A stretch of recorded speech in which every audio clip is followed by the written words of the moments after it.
Boa noite, gente. Vamos começar o nosso bate-papo hoje sobre um assunto que muita gente tem dúvida ainda, muita gente pergunta, muita gente acha que é polêmica, né? Que não procede assim as bases do que tem muita coisa publicada, mas pouca gente tem acesso. Então, de uma maneira geral, boa noite, gente. De uma maneira geral, tem muita gente que confunde ainda, né, essa coisa do glúten com modismo, que é besteira, que não tem necessidade de excluir, que eu nunca senti nada, que não tem nada a ver, né, que nada vai mudar na minha vida no dia que eu excluir. Só que hoje o objetivo é justamente desmistificar essas coisas, porque não é modismo, né? Nutricionistas que vão assistir a live, que vão entrar aqui ao vivo, sabem, a grande maioria, né, que procura estudar a respeito desse assunto, que entende mais, mas assim, as pessoas leigas de uma maneira geral, muitas vezes são levadas a fazerem essa exclusão sem saber por que estão fazendo. Às vezes o profissional nutricionista que prescreve a dieta, né, que entrega o plano alimentar, não explica por que está excluindo, apenas exclui. E a pessoa fica sentindo a falta daquelas fontes, porque é algo que já vem no hábito dela de muitos anos, né, na grande maioria dos casos. E a pessoa às vezes exclui e não entende por quê. E o pior, ela sente falta, né? Aquilo compromete em algum ponto a qualidade de vida dela. Vocês vão ver mais pra frente por quê. Porque o glúten realmente vicia, tá? Ele gera uma dependência química mesmo, como se fosse uma droga, eu vou falar disso também hoje. Então, às vezes, a pessoa fica privada, né, daquele alimento, daquelas fontes que ela tanto gostava e não sabe por quê. E isso vai comprometer outras questões da vida dela, tá bom? Então, vamos deixar o pessoal entrando. Lembrando que a live não vai ficar gravada, gente. Eu vou deixar até amanhã de manhã aqui no Instagram e depois eu vou colocar lá no YouTube, como eu sempre faço, tá? Então, pra vocês assistirem aqui no YouTube, até amanhã de manhã eu vou deixar ela aqui normal. Sejam todos bem-vindos. E aí vamos começar já falando, né? Primeiro vamos falar do glúten. Depois a gente fala das doenças autoimunes. E depois a gente amarra tudo, tá? Eu acho que assim o raciocínio fica melhor, porque vocês vão entender separadamente cada coisa e depois no finalzinho a gente une. Eu vou responder as 3 perguntas que foram colocadas lá nos stories, na caixinha de pergunta também. Então, eu tenho que adiantar para dar tempo fazer tudo isso, tá certo? Mas o objetivo principal é que a informação fique clara. Não adianta eu falar um monte de coisa aqui, né, e vocês não entenderem. Então, o objetivo é que fique claro, que vocês entendam de fato as razões do que tanto a gente fala, né, da exclusão, da importância dessa exclusão, principalmente para as pessoas que têm alguma doença autoimune. Então, eu já vou começar falando do aspecto principal do glúten, certo?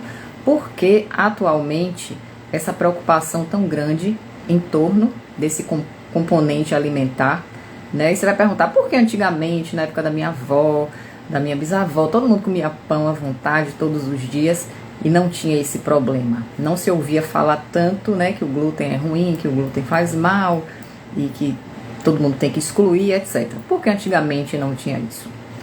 E isso realmente procede, porque a qualidade do glúten que a gente tem hoje disponível para a fabricação de pães, né, de biscoitos, de massas em geral, não é, gente, definitivamente o mesmo glúten da década de 50, por exemplo.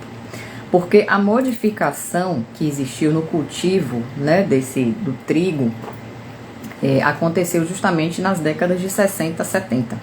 Então, de lá para cá, essa modificação que veio acontecendo, ela tem sido muito intensa, justamente, né, quando a gente fala assim, qual é o objetivo principal disso?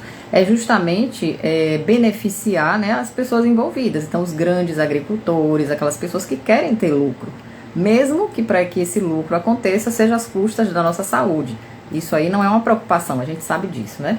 A indústria alimentícia, a indústria farmacêutica, ela de fato não está preocupada com o nosso bem-estar. Isso é fato.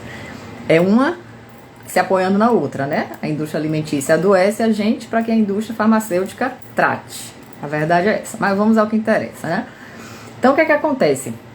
As modificações que foram feitas no trigo, e quando eu falo de modificações, são modificações genéticas, né? São modificações ali no cultivo, nos genes desse grão de trigo, com o objetivo comercial mesmo, ou seja, produzir um trigo que tenha um teor de glúten maior, certo? Por quê? Quanto mais glúten, gente, tem no grão, e esse grão é processado para virar farinha, maior a produtividade lá na panificação. Então vai ser produzido um pão mais fofinho, né, que tem mais liga, que tem mais elasticidade, que melhora a palatabilidade, porque o glúten, ele também, além de dar aquela fofura interna do pão, ele dá aquela crocância externa, aquele pão crocante, né, que a gente come, enfim, todo mundo sabe o que eu tô falando aqui. Então, o que é que acontece? Quanto maior o teor de glúten nesse grão, quando ele vai ser processado para fazer a farinha de trigo, que está presente em absolutamente tudo, né? No pão, no biscoito, na massa. Quando eu falo massa, eu estou falando de macarrão, certo? Todos os pães, biscoitos, enfim, tudo tem a farinha de trigo. E é aí que reside o glúten. Então, quanto maior o teor de glúten nesse grão, obviamente, quando isso for utilizado, né, para fazer lá os derivados, a farinha, enfim, o teor de glúten sendo maior, vai ser muito mais interessante a nível de produtividade, lá para quem fabrica. Não vai ser interessante para nós consumidores, certo? Então, assim, essa modificação genética com o passar do tempo fez essa alteração. Os pés de trigo hoje são menores, porque justamente tem que ter uma rotatividade alta, né? Tem que colher, né? Semear, cultivar, colher rápido para produzir e naquele mesmo local ali já ser cultivado outro. Então essa rotatividade é muito grande para que a produção não pare. Então, consequentemente, essa modificação ela afeta a gente geneticamente, só lembrando que geneticamente a gente não teve tanta evolução. Quando você coloca lá a nossa genética, né, no início do século, por exemplo, não vou nem tão longe assim.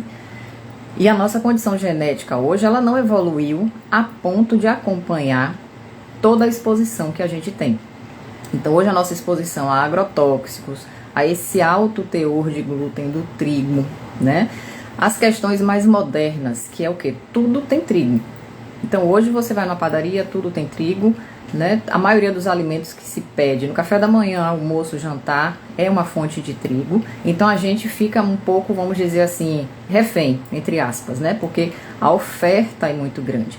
Então, junto a esse alto conteúdo de glúten que está presente nesses alimentos aí, fonte dessa farinha de trigo, a gente não modificou a nossa genética, ela não evoluiu, ela não acompanhou, né, toda essa exposição ambiental que se tem hoje.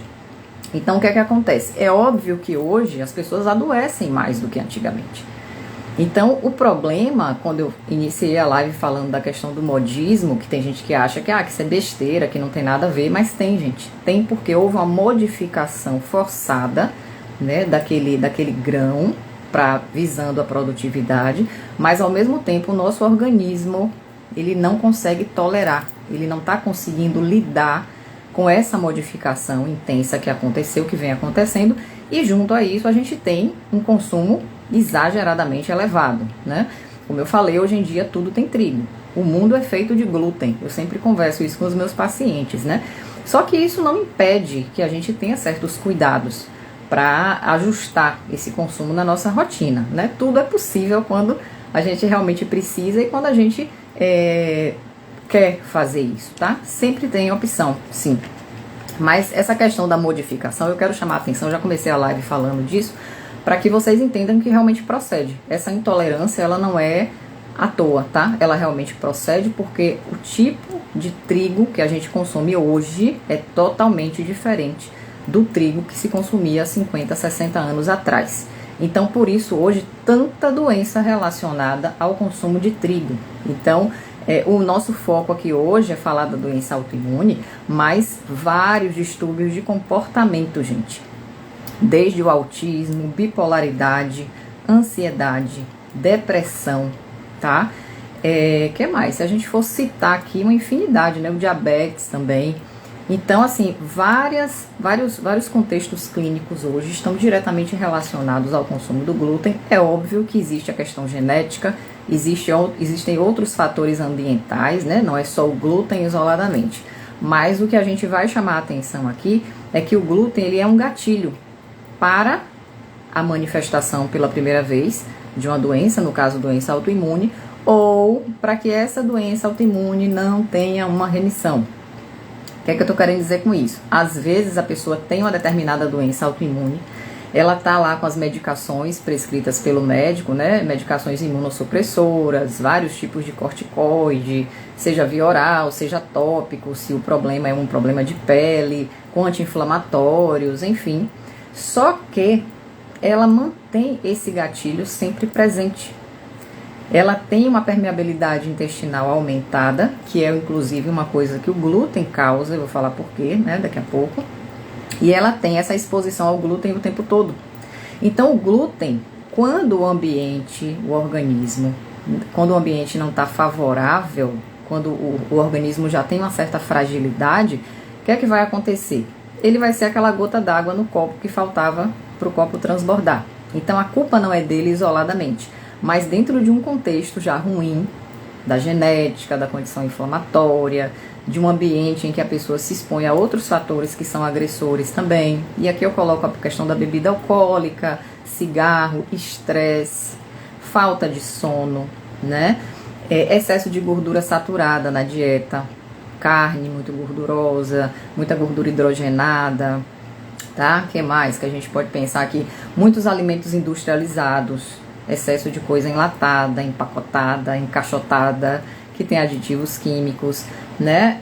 Uso de antibiótico indiscriminadamente também. Já tem o próprio consumo da medicação que ela faz uso por conta da própria doença, né? Só que, infelizmente, essa própria medicação, se for o corticoide, por exemplo, que é um anti-inflamatório, ele por si só já contribui para o aumento da permeabilidade do intestino. Então, imagine, né?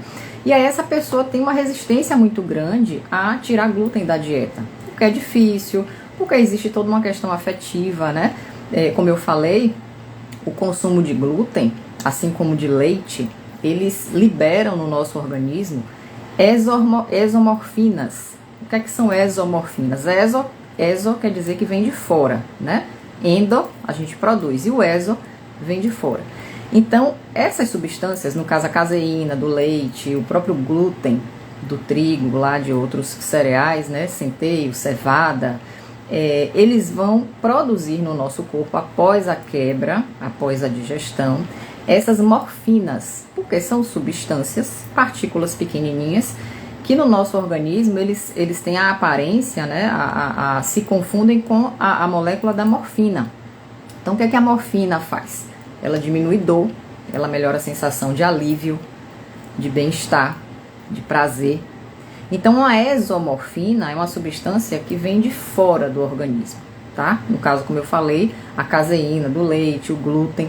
Então, quando elas exercem esse efeito no nosso organismo, logo depois que a gente consome, qual é a sensação que a gente tem? Eu acabei de falar, né?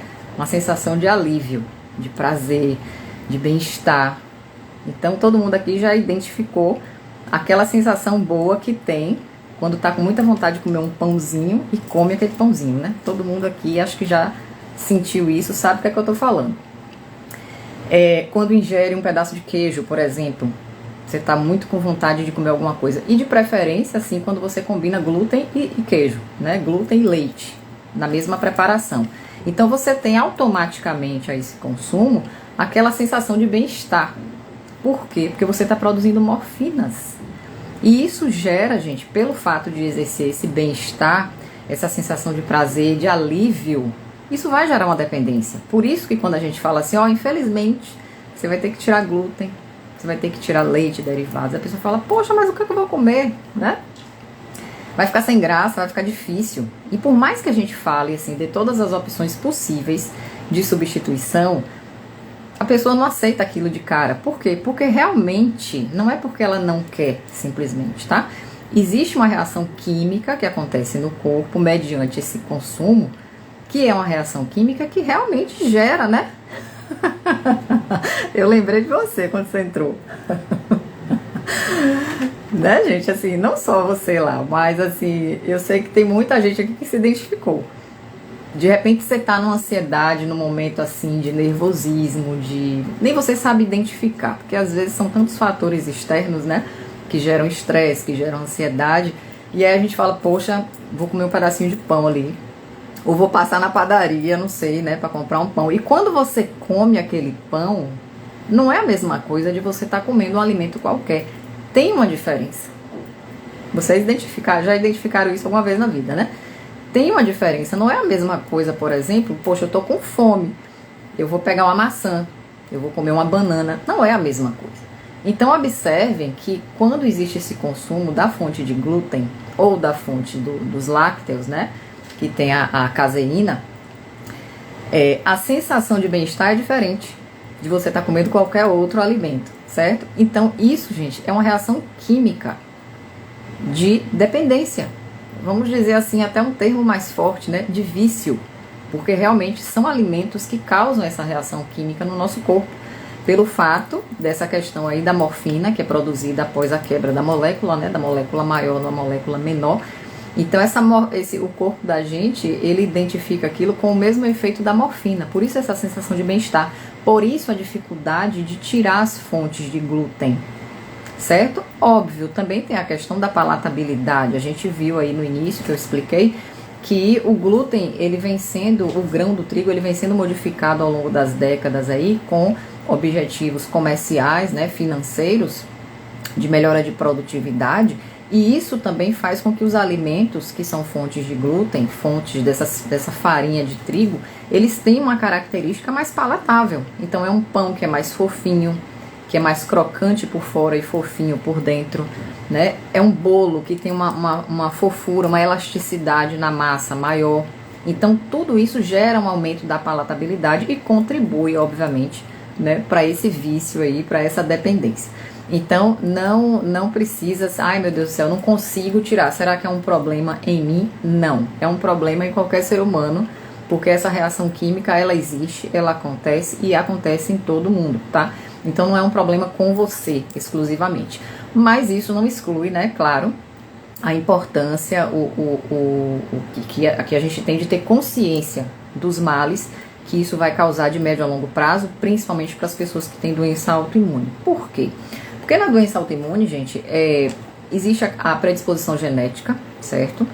Existe uma condição inflamatória sistêmica. Então a pessoa que tem doença autoimune, ela tem uma inflamação no corpo, que não é uma inflamação localizada, mas é uma inflamação sistêmica, certo? E tem o mais importante, né, que é o que caracteriza melhor a autoimunidade, existe uma desregulação do sistema imune. Então tem pessoas que dizem assim, o sistema imune está trabalhando demais, por isso que é autoimune. Não é que ele esteja trabalhando a mais e nem trabalhando a menos. Ele apenas não está trabalhando da forma certa. O que é isso? Ele está atacando o que não deve ser atacado. Então, qual é o objetivo quando a gente está falando de terapia nutricional, de dieta, né, de você buscar um nutricionista quando você tem a doença autoimune diagnosticada? O que é que o nutricionista vai fazer basicamente? Ele vai trabalhar nos pilares em que é possível trabalhar, tá? A genética a gente não tem muito o que fazer, apesar de que a gente vai trabalhar silenciando genes responsáveis ali por aquela doença autoimune. Então, por exemplo, vitamina D, ela faz silenciamento de genes defeituosos. A gente vai trabalhar com vitamina D. Vamos trabalhar com o metilfolato, que é a vitamina B9, que também faz esse silenciamento. E os outros dois objetivos é modular essa inflamação, e aí, obviamente, o glúten tem que ser excluído, porque ele vai gerar um processo inflamatório sistêmico, sim, né? Ele vai, gente, estimular a produção de uma substância chamada zonulina no nosso intestino. E essa zonulina, ela tem uma ação intestinal de organizar, né, vamos dizer assim, monitorar e organizar a nossa permeabilidade. Porque o nosso intestino, ele é uma mucosa, ele é um tubo, tá? Que por dentro, ele é todo permeável. Mas é uma permeabilidade seletiva. O que é que eu tô querendo dizer? Existe uma permeabilidade, existem passagens nessa mucosa. Até porque quando a gente vai absorver os nutrientes dos alimentos que a gente ingeriu, tem que haver, né, uma permeabilidade para que esses nutrientes atravessem. Seria impossível essa absorção acontecer se fosse uma mucosa totalmente fechada. Porém, essa permeabilidade, ela tem que ser seletiva. O que é isso? Ela vai selecionar quem vai passar e quem vai ficar, quem vai ser eliminado nas fezes e quem vai ser absorvido. E para essa permeabilidade ser seletiva, é necessário alguns cuidados alimentares, né, de estilo de vida. E aí, o que é que o glúten faz? A gente come lá aquele pãozinho, o biscoito, o macarrão, todo dia, né? Todo dia tem um consumo, todo dia tem um consumo. E a pessoa tem uma genética para a doença autoimune. Ela tem casos na família. Ela até hoje não identificou nada que levasse ela a desconfiar de que ela tem alguma doença autoimune. Porque se a gente for falar das doenças autoimunes clássicas aqui, né, vamos falar da psoríase, que é lesão de pele, vamos falar da artrite, que é aquela inflamação articular, vamos falar do vitiligo, que é o esbranquiçamento da pele, né?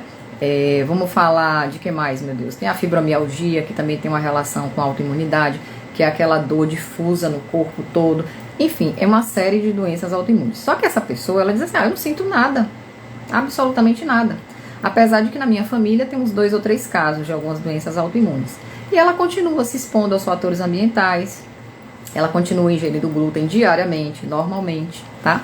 E ela não sabe que esse glúten, encontrando esse ambiente favorável, que é o organismo dela, que já tem uma genética e já tem uma inflamação sistêmica ali presente, esse glúten vai entrar ali como um fator, como uma gota d'água, como eu falei no início, né? Gerando, talvez, uma manifestação em breve de qualquer doença autoimune. Que talvez, gente, na maioria dos casos, não seja algo tão evidente. Às vezes a pessoa fica 1 ano com um processo de autoimunidade, mas ela não faz um exame de sangue, ou muitas vezes ela faz o exame de sangue e não tem alteração nenhuma bioquímica.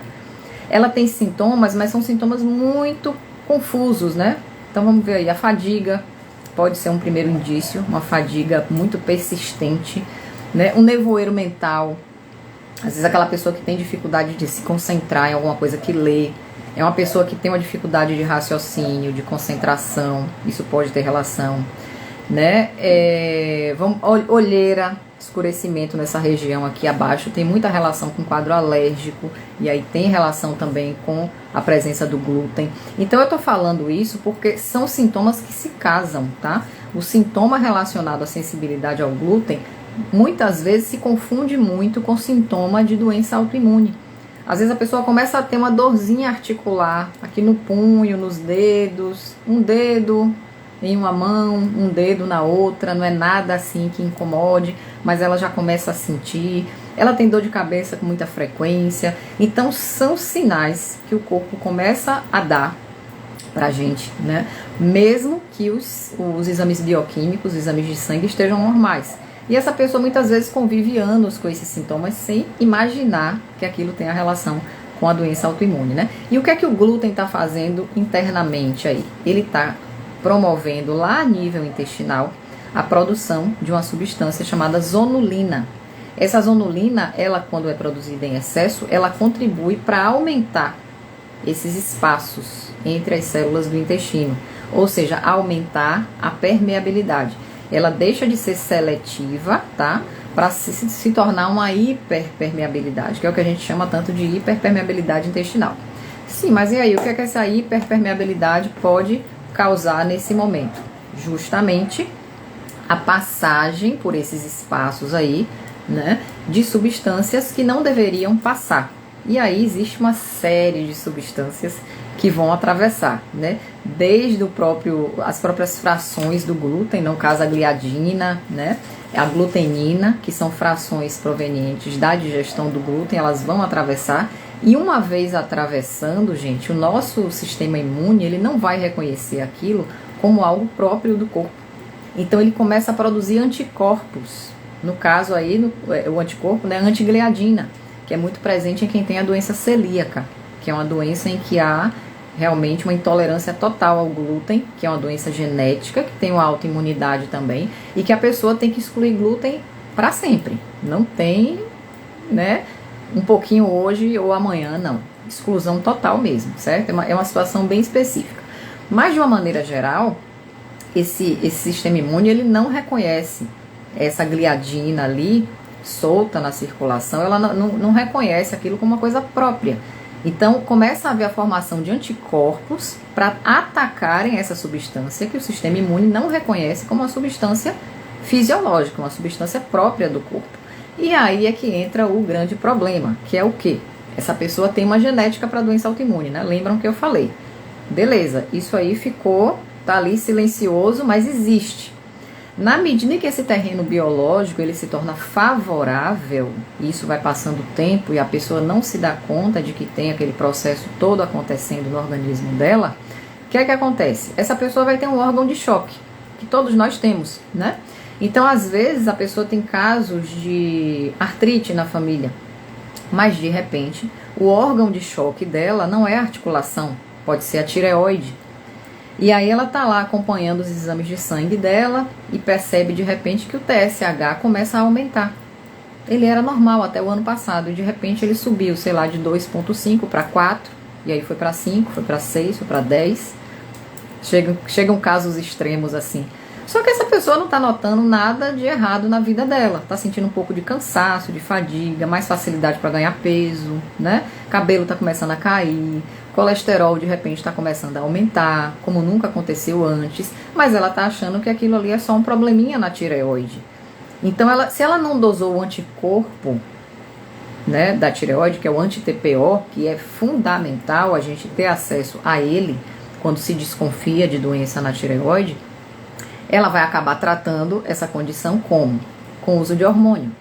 Então, se ela for no endocrinologista, muito provavelmente ele vai passar o hormônio para que essa pessoa use a vida inteira, né? E o grande problema, a grande causa ali da situação não é a reposição do hormônio, é a ação desse anticorpo atacando essa tireoide, achando que é, por exemplo, uma fração do glúten. Entenderam? Então, por isso que quando a gente retira glúten nos pacientes que têm a tireoidite de Hashimoto, que é esse caso que eu estou explicando aqui, o que é que acontece com o anti-TPO? Em questão de dias, um mês e meio, esse anti-TPO reduz consideravelmente. É interessante essa avaliação. Eu tenho vários pacientes, mulheres, né, principalmente, que têm a doença de Hashimoto e que a gente faz na primeira abordagem essa exclusão, obviamente tratando o intestino, melhorando a permeabilidade, tratando o processo inflamatório, suplementando vitamina D, ômega 3, enfim, tem uma série de estratégias que são feitas, mas havendo a exclusão do glúten, o anti-TPO ele reduz consideravelmente em pouco tempo, justamente pelo fato de que a gente foi na base do problema. A gente tirou aquele fator agressor que estava estimulando, né, de forma desordenada a imunidade. Havendo produção do anticorpo, antigliadina, para atacar aquela molécula de glúten, e esse anticorpo acabou também atacando tecidos saudáveis, que não era para ele atacar. E por conta disso vem o problema. Então eu dei o exemplo aqui da tireoidite, da doença de Hashimoto, mas poderia ser esse anticorpo atacando a articulação.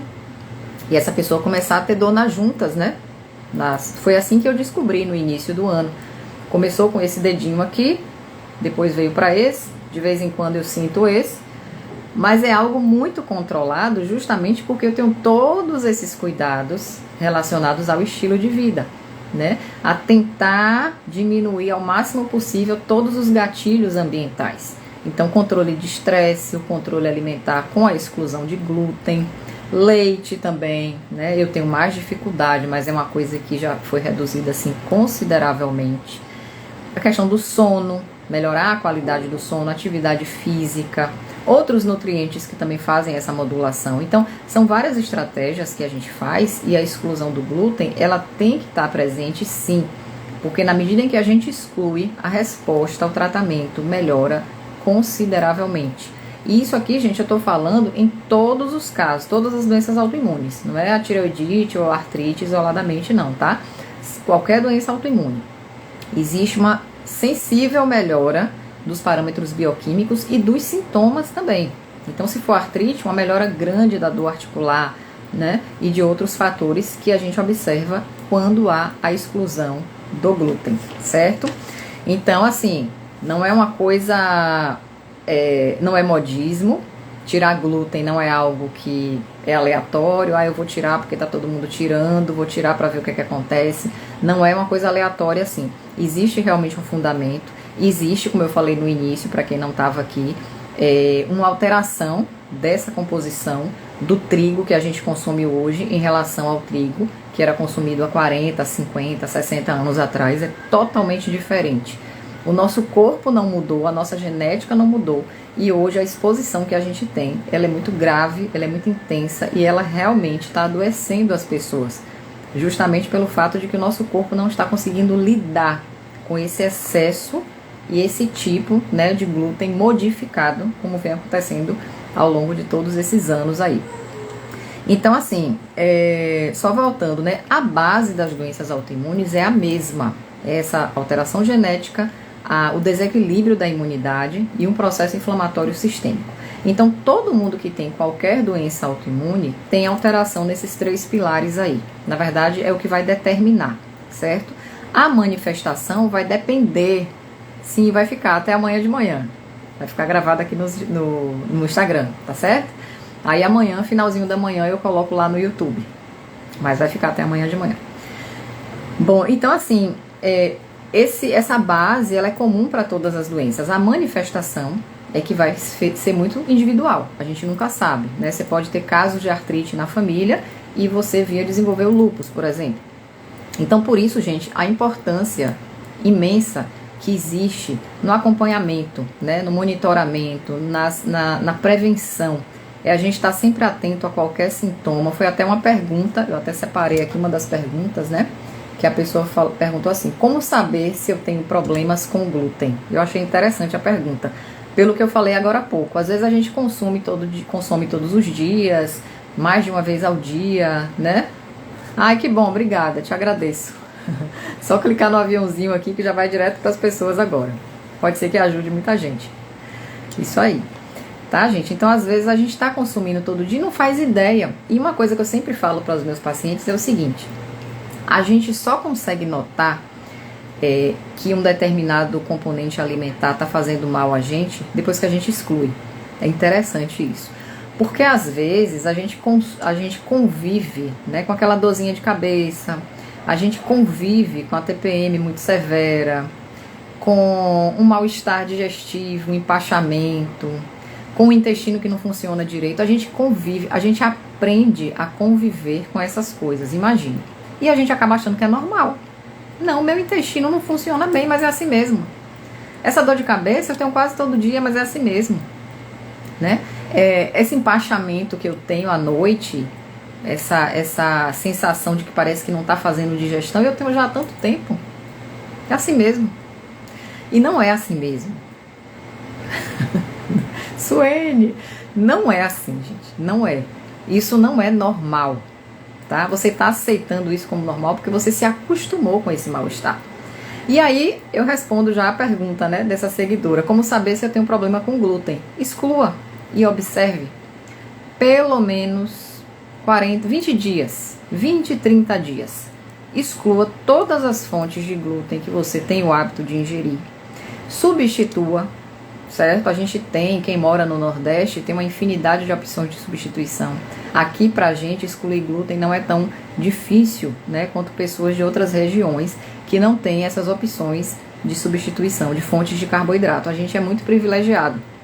Então tem uma série de opções aí, tanto para café da manhã, para o jantar, quanto farinhas que a gente pode utilizar, farinha de amêndoa, farinha de arroz, né, o polvilho, que substituem em determinadas preparações a tapioca, para que a gente possa excluir as fontes de glúten. Então, você fazendo esse teste, eu coloco assim no máximo 30 dias, mas eu tenho certeza absoluta que em metade desse tempo você já vai começar a perceber melhora desses sintomas.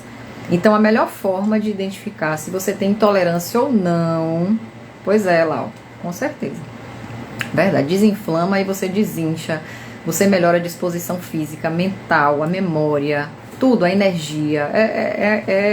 Assim, só você fazendo para você perceber.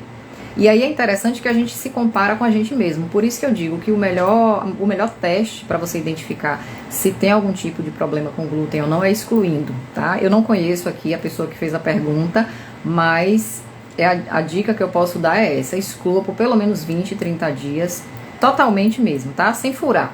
Eu comi um pouquinho hoje, não. Totalmente, exclua e observe. Cada dia você vai ter uma coisa diferente para observar. A melhora em algum aspecto, seja na distensão abdominal, nos gases, na regulação do intestino, certo? Pode ser na dor de cabeça que te incomoda todo dia. Sua TPM vai ser uma TPM mais amenizada, não vai ser tão intensa. Enfim, gente, uma série de situações que você vai observar, né, positivas, quando você se compara com você mesmo. Então, o melhor parâmetro é essa, né? O melhor parâmetro é esse. Então, eu já aproveitei e já respondi a pergunta dela. Uma outra pergunta, se a aveia tem glúten ou não. Eu acho que essa é uma dúvida que muita gente tem, né? O que é que acontece, gente? A aveia, ela não tem glúten naturalmente. Mas o que é que acontece muitas vezes? No próprio cultivo, né, o cultivo da aveia é próximo ao cultivo do trigo. E até pelo ar, né, pela contaminação cruzada ali, pode acontecer essa contaminação da aveia. No processamento, nas máquinas que fazem lá a moagem, né, a produção da farinha, pode haver contaminação cruzada e acaba que a aveia se contamina com o glúten. Mas uma coisa que eu já observei muito na prática é pacientes que passaram a utilizar a aveia sem glúten, mantiveram alguns sintomas anteriores a essa troca. Ou seja, quando consumiam glúten, tinham determinados sintomas, principalmente digestivos, tá? Empachamento, distensão, gases, mal-estar. E com a troca para a aveia sem glúten, alguns desses sintomas permaneceram. Isso é muito comum. E aí o que é que eu chamo a atenção? A aveia tem uma substância, uma proteína, né, uma fração proteica chamada avenina. E a avenina, ela não é o glúten, tá? Mas ela gera tantos efeitos colaterais quanto o próprio glúten. Só que isso vai depender muito da sensibilidade de cada pessoa. Tem gente que quando a gente fala assim, ó, exclua glúten, e a pessoa tira a aveia tradicional, fonte, né, que tem o glúten ali por contaminação, como eu acabei de falar, e passa a ingerir a aveia sem glúten, muitas vezes até uma aveia orgânica, de boa qualidade, isenta em glúten mesmo, né, que o fabricante garante que não tem glúten, e a pessoa mantém alguns sintomas. Então, se isso está acontecendo com você, ou já aconteceu, ou você conhece alguém que já relatou isso, tem relação com a presença da avenina, tá? Que é uma substância, como eu falei, nem todo mundo tem essa intolerância, tem essa sensibilidade, mas algumas pessoas têm. Então, o que é que você vai ter que fazer aí? Você vai ter que excluir essa aveia sem glúten também, porque o problema, né, o problema dessa pessoa aí não é o glúten, tem relação, tem uma sensibilidade a essa avenina. O que é que pode acontecer na grande maioria dos casos? Se o paciente tiver uma adesão a esse planejamento alimentar, né, imunomodulador, anti-inflamatório, em que a gente está melhorando essa permeabilidade da mucosa, está excluindo todos os alimentos que têm essa característica inflamatória, pode ser que exista uma melhora dessa sensibilidade. E aí, cedo ou tarde, a inclusão dessa aveia sem glúten, a pessoa passe a tolerar. Entenderam? Então é tudo muito individual, não tem uma receita de bolo. Não é porque aquela aveia não tem glúten que ela vai servir para todo mundo que tem sensibilidade ao glúten ou que tem doença autoimune. Às vezes não, justamente pela presença dessa avenina, tá? Então cada caso é um caso. Se você está tendo acompanhamento com o nutricionista, fala isso para ele, tá? Identifica aí e relata para ele, porque às vezes ele não sabe. E você está usando essa aveia sem glúten que foi prescrita e está mantendo os sintomas e não está entendendo o que é que está acontecendo.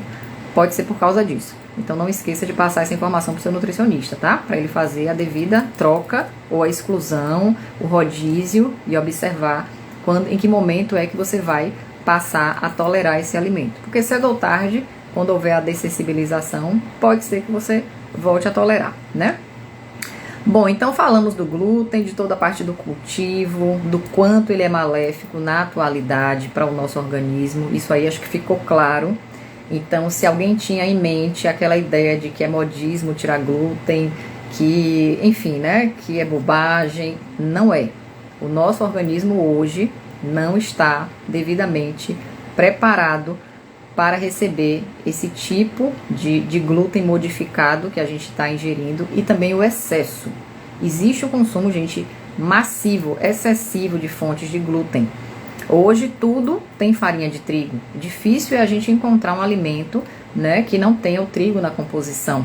Então, essa dificuldade, principalmente os alimentos processados, de panificação, isso faz com que a gente fique realmente consumindo em excesso esse alimento. E esse consumo excessivo, o nosso corpo realmente não está preparado para lidar, Por isso tanta intolerância, tanta sensibilidade, tanta alergia, né? E no caso das doenças autoimunes, como eu já expliquei, toda a condição orgânica já é favorável para não tolerar essa substância, né? Essa partícula. E aí quando a gente tem um consumo muito frequente e excessivo, isso passa a ser mais um fator agressor. Não é o único, mas é mais um fator agressor importante que vai dificultar a remissão da sua doença. Eu sempre digo que a remissão é possível, sim, né? E remissão, gente, quando se fala em doença autoimune, não é cura, tá? Doença autoimune não tem cura. Ela tem controle. Ela tem modulação. Existe realmente a possibilidade de você, vamos dizer assim, compensar aquele desequilíbrio, né, na imunidade. Se você trata a inflamação, se você modula a saúde intestinal, melhora aquela permeabilidade seletiva, né, que eu falei no início. Se você tira todos os alimentos que geram essa cascata inflamatória no corpo, se você silencia genes, a pessoa tem um gene defeituoso ali para a doença autoimune, né? Aquele gene, ele pode ter ficado dormindo, entre aspas, a vida inteira. De repente, a pessoa tem um momento de estresse, um período de estresse agudo ali, por questões de trabalho, por questões familiares, pessoais, enfim. E aí o que é que vem à tona a partir desse momento de estresse? A doença autoimune. Seja o sintoma clínico, né? A dor articular, uma lesão na pele, um prurido, uma coceira que gerou ali uma dermatite atópica, por exemplo. Seja uma alteração no exame de rotina. Então, sei lá, um anti-TPO alterado, que a pessoa fazia todo ano e não tinha alteração, e de repente ele veio alterado, junto a um TSH mais alto do que o normal. Então, isso são manifestações, né, de um processo que já existia, porque a pessoa tinha a condição genética, só que aquele gene estava caladinho. Por quê? Porque até então não haviam acontecido, né, os processos ambientais que despertassem aquele gene. Então, no caso aí, o estresse que a pessoa passou durante um determinado período, aquele aumento de cortisol que ficou ali, acabou gerando uma desmetilação, como se chama, né? Que é como se fosse acordar, chegar lá e acordar aquele gene doente, dizer assim, acorde. E aí, no que ele acorda, ele manifesta a doença. Então, como é que a gente silencia genes doentes? Como é que isso pode ser feito para a pessoa que tem doença autoimune? Através da vitamina D, doses mais ajustadas, de acordo com a necessidade de cada paciente, de cada contexto, de acordo com os exames bioquímicos. Eu sempre falo isso, tá? Não é suplementar a vitamina D aleatoriamente. É importante suplementar.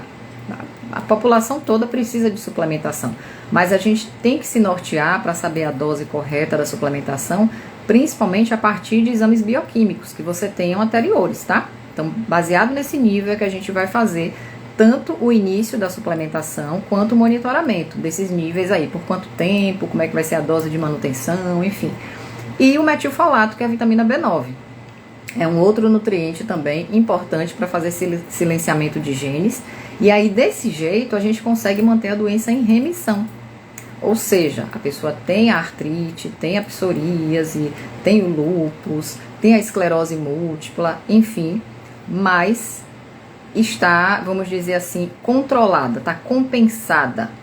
É claro que se essa pessoa, de repente, começar a se descuidar, ou seja, tirar os suplementos, né? Não ter o cuidado com o controle do estresse, passar a dormir mal, incluir glúten, incluir leite, ou seja, bagunçar ali o contexto todo, com certeza ela vai começar a ter os primeiros sintomas novamente, tá? Então, esse tratamento é uma modulação que se faz em todos esses aspectos aí do organismo para que a gente mantenha a doença quietinha. Ela tá ali, mas ela não está incomodando, vamos dizer assim, né? Está em remissão, por isso que chama em remissão. E aí, estando em remissão, a pessoa tem uma vida completamente normal, tá?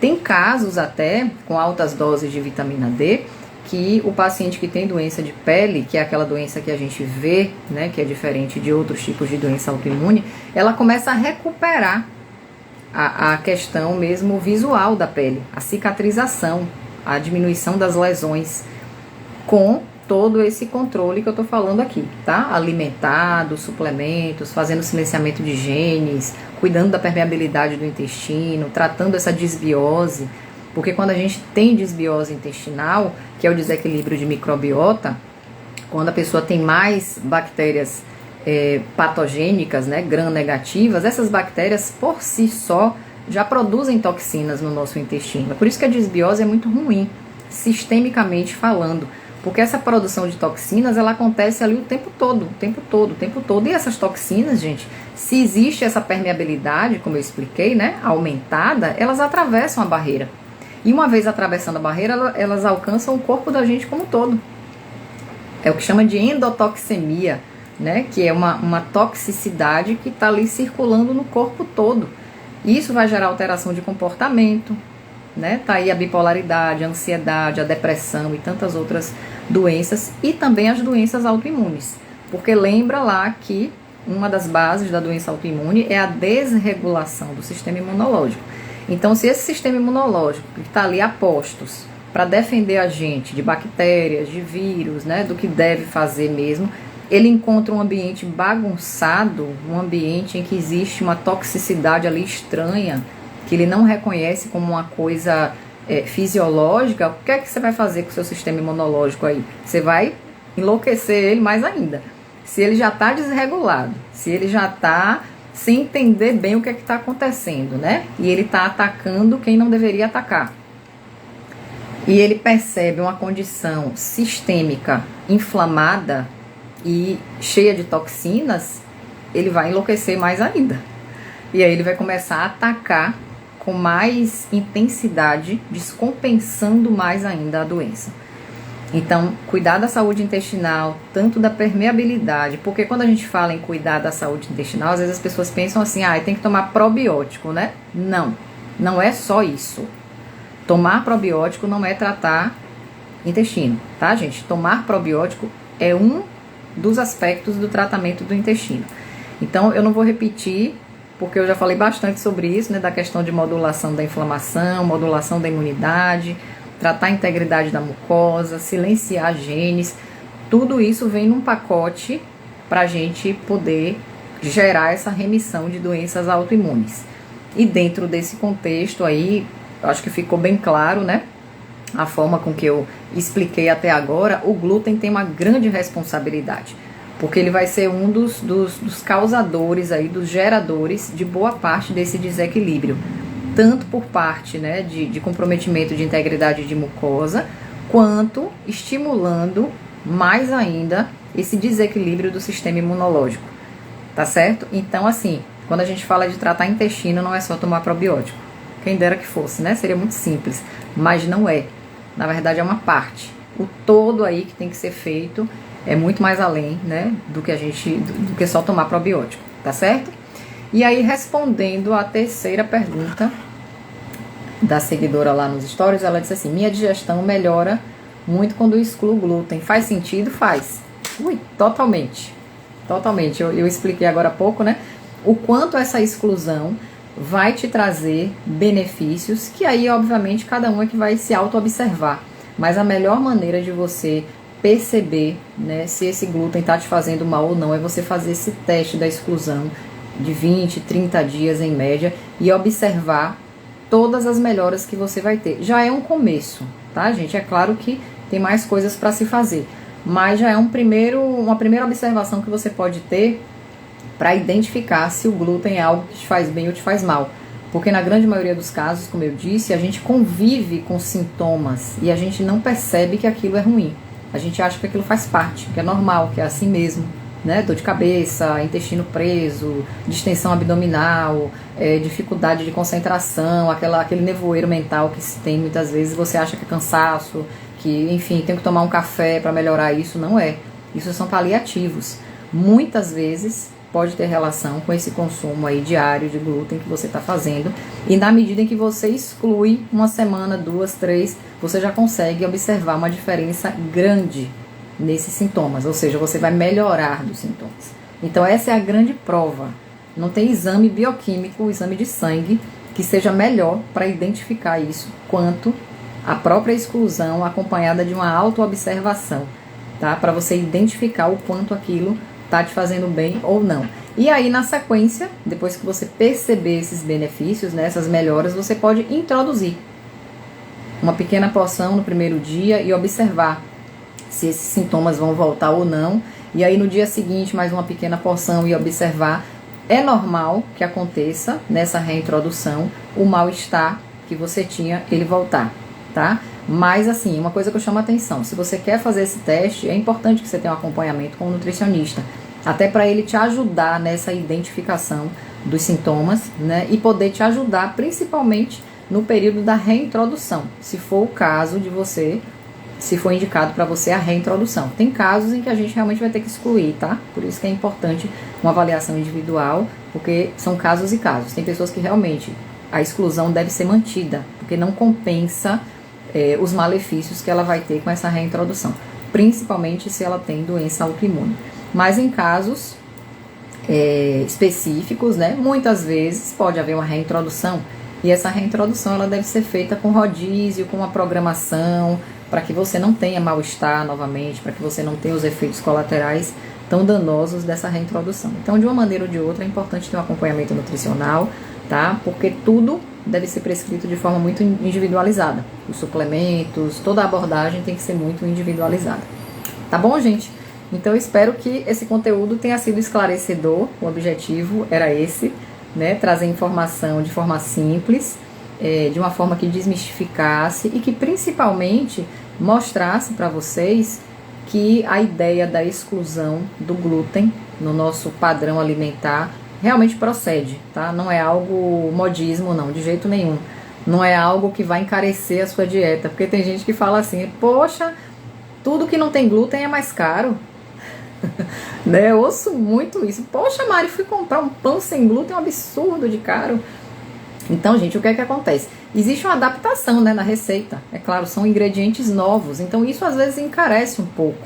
Mas ninguém tem a obrigação de comprar o pão pronto. Eu dou receitas sempre aqui, aí nos stories, eu já dei receita de bolo, de chocolate, né, do próprio pão mesmo. Uma vez eu dei a receita do pão que eu testei, dou para as minhas pacientes. Vocês sabem que eu mando para vocês as receitas de tudo que é coisa que eu testo e experimento sem glúten, e são coisas que você pode fazer em casa, gente, tá? Não precisa você comprar, óbvio, de vez em quando você quer comprar um pão fofinho, né, que alguém fez, de um sabor diferente, você compra um bolo. Tem uma infinidade de nutricionistas, de colegas que trabalham com essa parte, né, de dieta adaptada, sem glúten, sem lácteos, enfim. Mas você também tem a opção de receita, um monte de receita que você fazer em casa, e o seu custo vai ser consideravelmente menor, tá? Então, assim, opção de substituição não falta. A gente tem que realmente, o objetivo dessa live era fazer vocês entenderem o porquê de tanto que a gente fala dessa exclusão, né, da importância por excluir, para que você possa controlar seus sintomas, ter mais qualidade de vida, porque às vezes a gente força ali no consumo de uma determinada coisa que a gente sabe que está fazendo mal, mas a gente insiste porque gosta, porque não consegue ficar sem. Eu expliquei também a questão, né, das morfinas que o leite gera no corpo da gente, que o glúten gera. Então tem reação química sim, de dependência, de vício, tá? Não é culpa sua se você não consegue tirar. Realmente é uma condição química que acontece no nosso corpo, mas isso não exime a sua responsabilidade de entender a importância da exclusão para que você consiga conviver bem com a sua doença, ter qualidade de vida, certo? E não ter que estar tomando tanta medicação, gente, porque as medicações, na maioria das vezes, elas são paliativas, elas não vão na causa do problema, né? Eu sempre digo assim, tem uma doença na pele, autoimune, aquele corticoide que você passa, ele não está tratando a doença, ele está tratando a manifestação. Aquele anti-inflamatório, né, que você está usando lá para espondilite, anquilosante, ele não está tratando a causa, ele está tratando o sintoma, que é aquela dor no quadril, e assim sucessivamente. Como é que a gente trata a causa? A gente vai na modulação do intestino, na modulação da inflamação, a gente vai silenciando genes, aí sim, aquela manifestação, seja ela onde for, ela vai resolver, tá? Então, amores, obrigada pela atenção. Obrigada a todo mundo que ficou aqui, tá? Até agora. Entendeu, né, Lau? Tá, gente? Então, a gente tem que tratar a causa e não o sintoma. É por aí, o caminho é esse. E, assim, tudo se torna fácil quando a gente começa a perceber as primeiras melhoras, né? Isso dá força pra gente continuar. E é isso, a gente não tem ganho sem perda.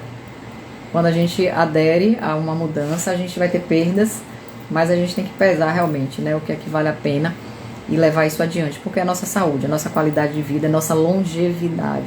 Todo mundo quer viver muito e quer viver com saúde, não é verdade? Então, beijo grande, obrigada a todo mundo que ficou aqui, tá? Obrigada pela participação, obrigada a quem deixou as perguntas lá nos stories, todas as perguntas foram respondidas, e qualquer dúvida, qualquer comentário, qualquer sugestão, eu fico à disposição também para dar toda essa atenção a vocês lá pelo direct, tá? Grande beijo e até breve.